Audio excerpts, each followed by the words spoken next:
Welcome to Tennis Sucks, powered by Selkirk. I'm here with Travis Rettenmaier, king of the paddle toss, and I'm Graham D'Amico. And Roman Porshke. Porshke? You know, I mean, you've gotten it wrong every time you said it, so maybe let's just go with like Rowan. Row, or just something with real Rowan. easy for the listeners, Row's good. Okay, Yeah, king of the mispronouncing people's names. No, Fact. I don't blame you for that. I maybe in my life there's been 3 people that have gotten first and last right, so Thank I don't you. Yeah, you're fine. Okay. Trav. All right, let's start over. It ain't easy. This is Tennis Sucks podcast, powered by Selkirk, with Travis Rettenmaier, Graham D'Amico, and Rowan. Well done. Beautiful. Let's start with PPA Rockwall. Hopefully not as scathing this time, Trav. What do you got? I actually got glowing reports. Graham's going to say it's because I did well. Of course. You were happy. Probably has something to do with it. Yeah, I was happy, actually, but I played I played angry, which is, I realized very quickly it's how I have to play. Yeah, you're really winning over all the other players. Care less. Not here to make friends one bit. And I got to be honest, there's a few players that fucking love me, okay? Few that really dislike me. I'm pretty sure you're going to be playing only singles here by the time you're 42. That's a long ways away. All right, 41. Okay. It's a little sooner. It was good. They had 3 food trucks. They had covered courts that were spread out by more than 3 feet. And I would say 80% of the professional matches were played on a singular court, either the grandstand or the center for the doubles and mixed. So I don't think I actually played one match where someone was beside me with balls flying everywhere, which was a huge change, obviously, from the APP in Houston, where balls were everywhere. It was windy, cold, said good food, great play. Played with Marietta Wright. Super fun. Couldn't be a nicer girl. Do you call her Marietta to her face, or is it just Etta? I call her Etta. Yeah. But her name's Marietta. Yeah. Call her Etta. Very quiet. Rowan, definitely he gets her name correct. Definitely Not a yours, yin and but yang. that's what it is. Yeah, her name's easier. Definitely a yin and yang. She doesn't say too much. Very sweet. And Where's she from, Etta? she lives in Utah. So it was interesting because we played a player from Utah that I had a little conflict with, and I was not smart enough to take her into account. But fortunately, she told me later that they, didn't live that close and weren't that close. But I got into a slightly heated argument over some very poor line calls, which I have told people this in the past, and I believe this truly. I am definitely a pretty aggressive guy in the context of pickleball, and maybe a bit of an asshole. You can even call me that. But fair as can be, and fair is fair. And the particular person we were playing acts like he's your best friend, but he'd steal your lunch money if you weren't looking. And so that was actually probably the most fun for me, because I don't mind that kind of conflict.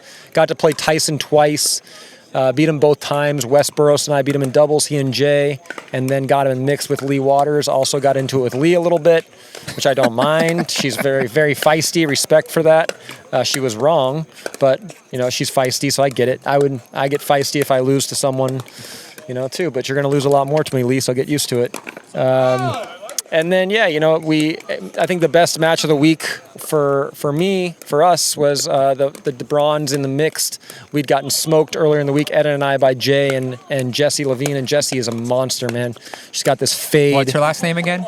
Jessie Irvin. Did I say gotcha. Levine? Yeah. Yeah, Irvin. I'll get it right. But That yeah, might be she's a worse than monster. mine. And we got, I think we lost from 11-1, 11-4 or something like that, and actually beat him in the bronze 11-8 in the third game. Edo was incredible down the stretch. I had a great time. Got to play the Johns brothers in the semis of the dubs in men's. Took a game off of them. That was big.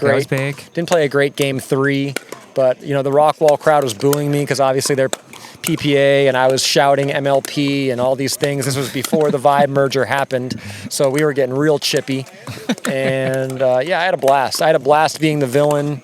I had a blast getting fiery with some of the other players, and definitely on a personal note, felt like I kind of found my form and was playing as well as I could play. And Clark Benassi, who's currently on the court in front of us in the gray T-shirt and white hat, was one of the commentators during some of your matches. And God love Clark, man. Like, the guy was there cheering for me, and he, he's obviously there with the PPA, but was cheering for me, which I really appreciated.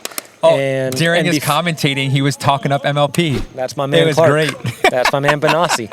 And then, before I realized that there was a players' lounge at PPA where I could get some food and drinks, Clarky was bringing me some snacks from the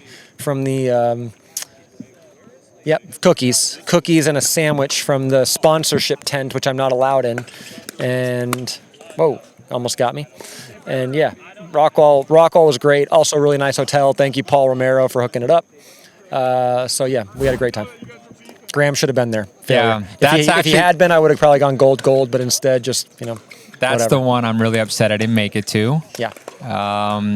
Watching it as a spectator on the stream, it definitely looked. I think the wind helped you guys. I hate to say, especially in men's. Yeah. Because both you and Wes, I felt like had your drives going, and I feel like driving the ball and rushing the net is an effective way to win in heavy winds. No question. And so you guys had that going, and the couple matches I got to see on stream, I was like, okay, yeah, these guys just need to keep, pounding and coming in. Yeah, I think particularly playing with Wes as opposed to Marietta. Marietta was really good on the forehand cross-court dink. Wes is really hyper active as a player, super aggressive. And when the game slowed down, it didn't work for us. So we were very conscious of the fact that we were going to drive and try to put a lot of pressure on the opponents just with hand speed and athleticism. It's actually something I want to talk about. I think that we should spend more time on it in another episode about tape on the paddle, lead tape on the paddle, really fast. Interesting. I'll go really fast. I actually dropped my weight for Rockwall because I had so much trouble last time in Cincy controlling the Dura. Also in Houston in slightly colder conditions. I dropped my weight probably a half ounce, I'd say. And because the ball is hard, it's cold out. Because it's cold, the ball is harder. Duras are fast, they harden up, and I had so much more control. It was frightening. And this is something new I think we're kind of discovering. Maybe you knew from tennis, but I feel like we're discovering it, and maybe because of JW, which is it's not because of him, but I think he was subconsciously doing it. But yeah, it's different than tennis. He's hyperactive with the changing of lead tape. He's changing it all the time. Like, he literally puts it on in 1-inch strips and is adjusting match to match, moment to moment. Which I love. I love the precision because I got his paddle, from the last episode, from his Nationals, his new Franklin, and I noticed that his lead tape is cut every inch. Yeah. There's like a cut in it. Like, he puts little pieces on instead of one longer strip. Correct. And you're saying it's because in the middle of a match, if he feels the ball is coming off hot, he'll take a little or off. hard, he'll rip that inch off. He'll rip the inch off. It's amazing. Yeah. I love that, and I think we need to play with it even more. So in tennis, right, if it's hot, which is the complete opposite of pickleball, the ball flies. So if it's hot, you'll lift your tension 2 to 3 pounds to make sure the ball doesn't fly quite as much. And that's because the compressed air is expanding inside the tennis ball, and Correct. therefore the tennis ball comes off more hot. Yes, thank you for the science of it. If it's cold, the ball is slow, very slow. So you'll drop your tension, you'll make it, instead, let's say you string your racket, it's 56, you'll string it at 53, 52, just to try to get a little more pop. And obviously the weight of the paddle is what's that variation for pickleball. It's not, you can't adjust the tension, it is what it is. But you can adjust the weight, which, Yeah, and so like in Florida, can adjust the response. The ball, for the most part, it's 100 degrees, Yeah. it's soft, and we want to put away shots. So we try to weight our paddles way up to crush the ball.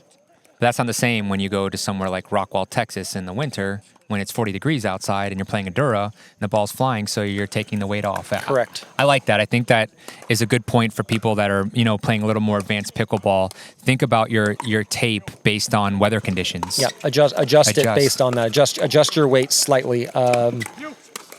Yeah, I think that's worthwhile, and it won't be so extreme. Like, some people were even talking about different paddles. I think that's too much, but I think you can adjust the response of the ball. You're good, Mario. You're good. Adjust the ball, or adjust the weight of your paddle, and that will give you the response you desire.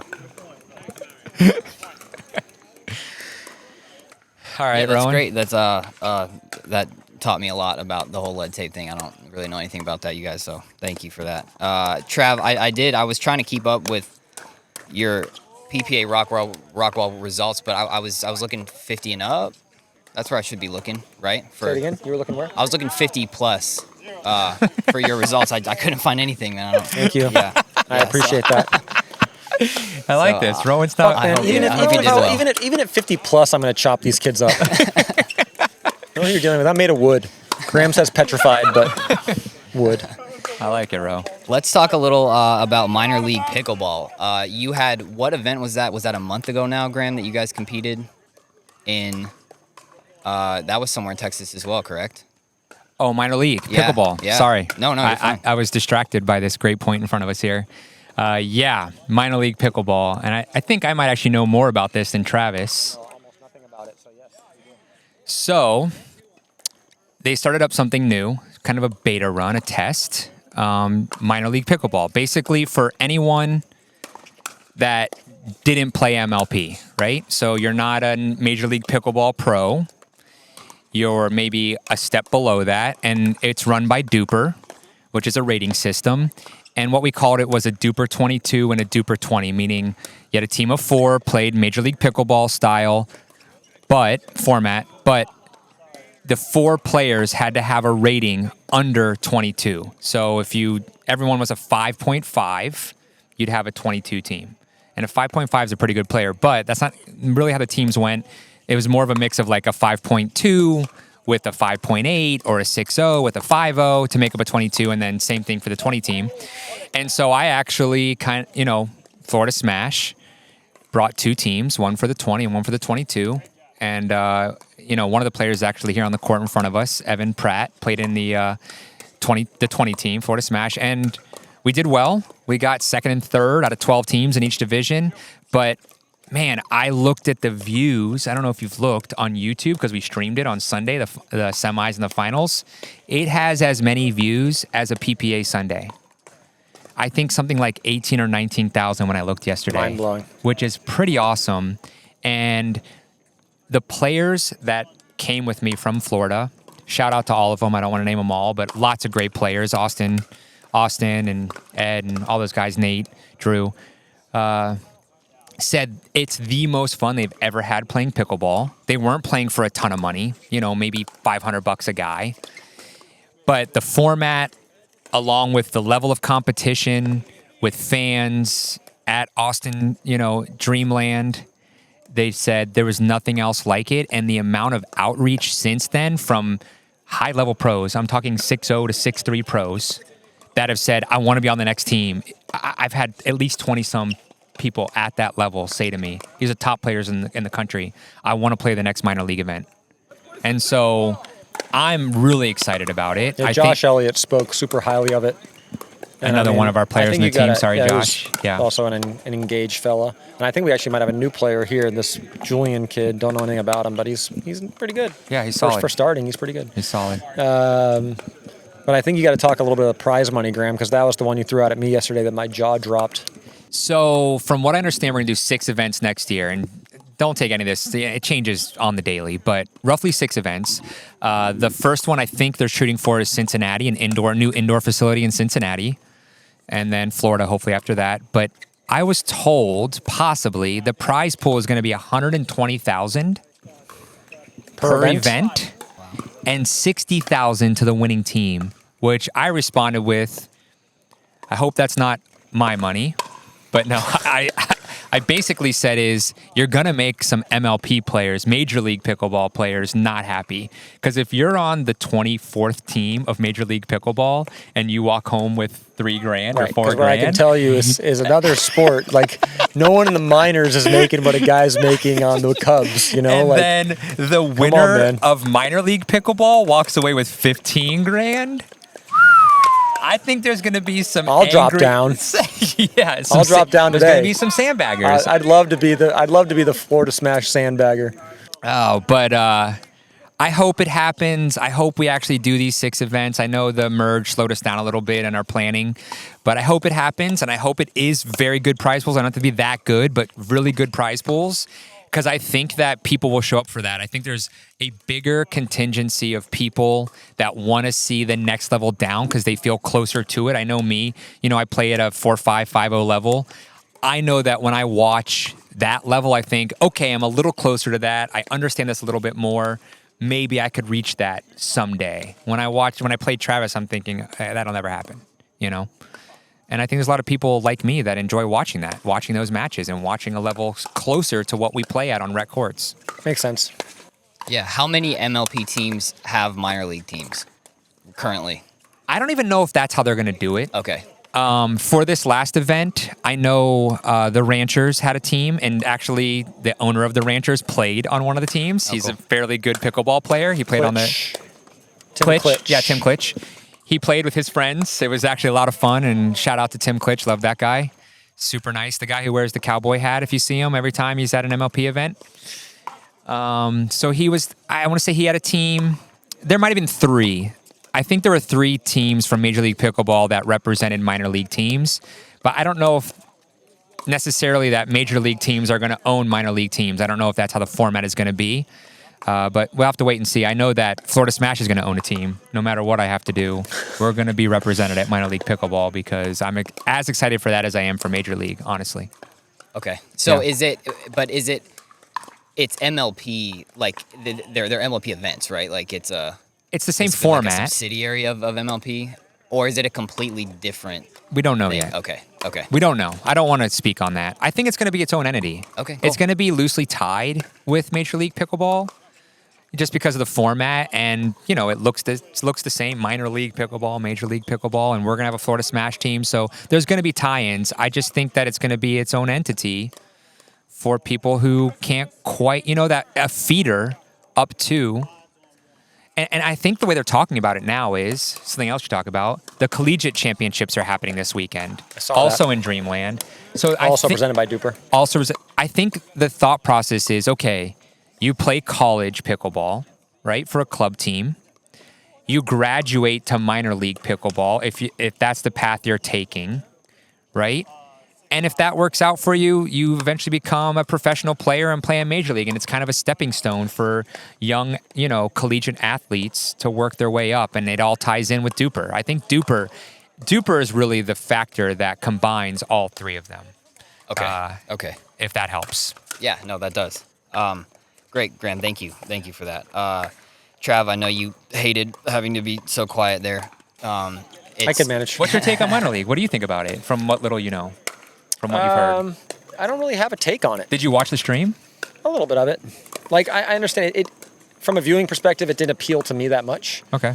But I think, I totally grasp the concept that, if you're a 5-0 player, you want to watch maybe more pickleball that's around your level. And I relay it to kind of like my tennis days as a kid, seeing it myself at the tennis club. And my dad would sit there and watch matches over and over and over of his doubles buddies playing. And that was really intriguing to him. It was horribly boring to me, Yeah. but he loved it, and I think that kind of compares. So I get the appeal to the rec pickleball community. For myself, it wasn't something that I was really that tuned into. But what I did like about it as I watched it was the energy of the players, the fact that they were so juiced up, and I could see how much fun they were having. And it was definitely some good quality pickleball. But if I'm watching pickleball, I want to watch JW and Ben play. Yeah. He's an elitist. I am. Yeah. Bougie. Shocker for sure. All right, Trav, let's go NML update. So, man, these guys, tell you,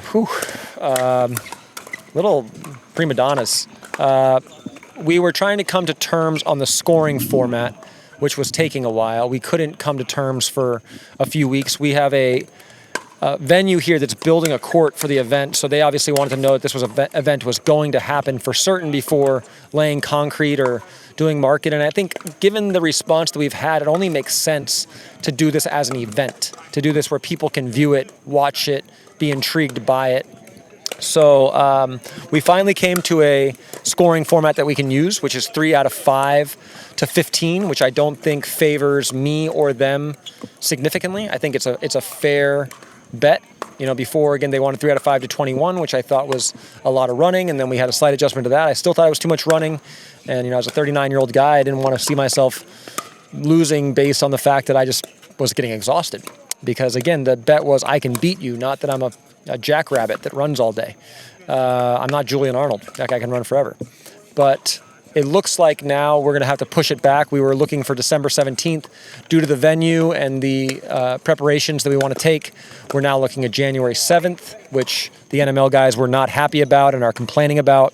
I think they are fine doing it at a park and just putting it on a stream, which I don't think is a bad idea, but I don't think it's the right idea for something where we're going to have 200 grand on the line, and we've had the interest drawn from the people we've had it drawn from. So it only makes sense, in my opinion, to do it at Ferg's here in St. Pete, which is a badass bar, a great venue. We'll have a lot of people, sitting there getting hammered, having fun. So I think we're at a point now where we can start planning the event, and where terms have been agreed to. But anything can happen. This is a work in progress, and my honest take is these guys don't want to do it. So we'll see what happens. But you said that they want to do it in a park like now, so they do want to do it. Yeah, I think that's their kickback, but I honestly think that's just a way of saying that that they don't want to do it the way I want to do it. And maybe it is a park. Maybe they do want to do it. I could be reading that wrong. Bro, and I want it to be known that I bet Travis $100 it wouldn't happen on December 17th. I think that's wrong, but I'm going to pay you the 100 anyway because I don't really care. But I'm pretty sure he said the event wouldn't happen, which was the bet. Okay. And then maybe there was a second bet on that, which is what he's saying now, and then I'm going to owe him another 100 or something like that. That's what he says, but he gets things wrong all the time. Do you guys think some... You can Venmo me. I'll put it into cryptocurrency. That worked out well. Fuck crypto. Do you guys think some local St. Pete tennis players have been listening to the pod? Because we got 4 people out there right now. I noticed that. It's a huge night tonight for tennis. Oh, yeah, wow. insane. I've never seen that. Insane over there. The tennis courts, ladies and gentlemen, tennis sucks. These people obviously don't know pickleball. Oh, they're bad at it, though. Of course they're bad at it. There's no good tennis players anymore. Nobody plays. You have to play to be good. Yeah, I think this is just for show. They knew we were doing the podcast tonight. Every other night it's empty. The courts are full with 4 people. Yeah, great, you guys. That'll do it. Yep. Yeah, that's a wrap. Yeah, give a little send off. All right, tennis sucks. Always will suck. Hate tennis. Please play pickleball if you can. Don't put your kid in tennis. It'll ruin him psychologically. He might end up like me or she. We don't want that. So have him play pickleball. A lot more fun. Make more friends.